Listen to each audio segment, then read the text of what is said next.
Greetings, YouTube. Today I'm going to review some books that were done by an illustrator named Dougal Dixon. The first of his books, and the most famous of them in my opinion, is the book called After Man, A Zoology of the Future. And the premise of this book is that humans disappear. It doesn't really explain why or how, but they're gone.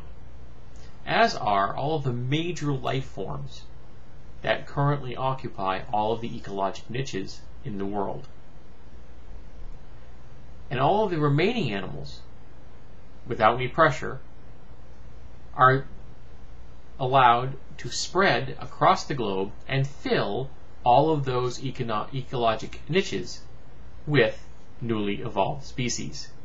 So you have, for example, the penguins become a dominant life form in the oceans. And what's great about this is that the author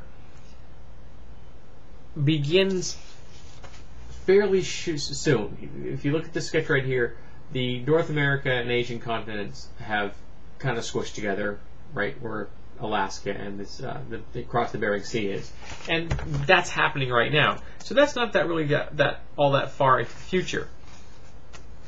And he covers each zone by the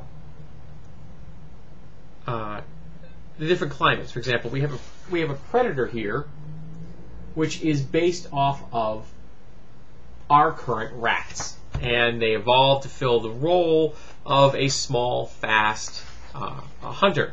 You also have amphibians and some mammals that fill in some of the roles that are missing.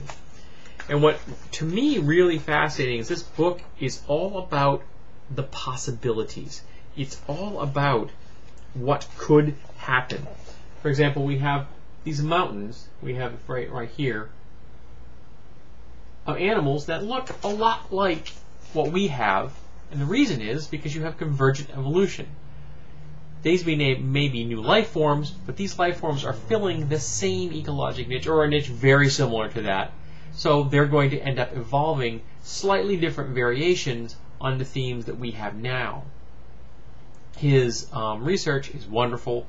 His artwork is captivating, and it really captures that 19th century zoological books that were so popular, that spread all the life forms that were being discovered in the 18th and 19th century, in the early part of the 20th century. It spread it out to the whole world. You know, like Audubon's work, with mostly with birds, of course, but with all kinds of life forms. And this book was released in 1981, and I just realized when I opened it up, I did not remember this, but it was dedicated to me from my grandparents. Apparently they bought it for me. They must have done so at my father's recommendation, because I can't imagine they would have bought this book on their own. I probably asked for it. And then we have the new Dinosaurs. And this is also by Dougal Dixon. And this premise is that the dinosaurs as we know them die out everywhere except Madagascar. And that dinosaurs on Madagascar, completely isolated from the rest of the world, survive. And they continue to evolve. For example, all of them get smaller. Why? Madagascar is an island. It's a big whopping island, but it's an island. And creatures that are on islands over time tend to be smaller to better utilize the resources on those islands. There was a species of mastodon found that survived, I think, as late as 9,000 years before the first written language. So they really survived fairly far on this island, and they had gotten very small. They were like the size of buffalo. They really were. It was really kind of cool. We came very close to having these things survive into the area of written language, but they did eventually die out. And the new Dinosaurs handles that same idea, and it shows what could potentially these animals become based on what we know, and of course a lot of speculation, into our modern era. And so for us, these would have just been unusual animals, the way Australian animals are unusual for us. It's just that for us, in the world where this island still kept its dinosaurs, dinosaurs never died out. Of course, dinosaurs never died out in our world either. They evolved into birds. Most people don't realize that. They don't think T-Rex when they see a pigeon. Though some researchers at the moment are working on taking a chicken and returning its dinosaur-like tail to it.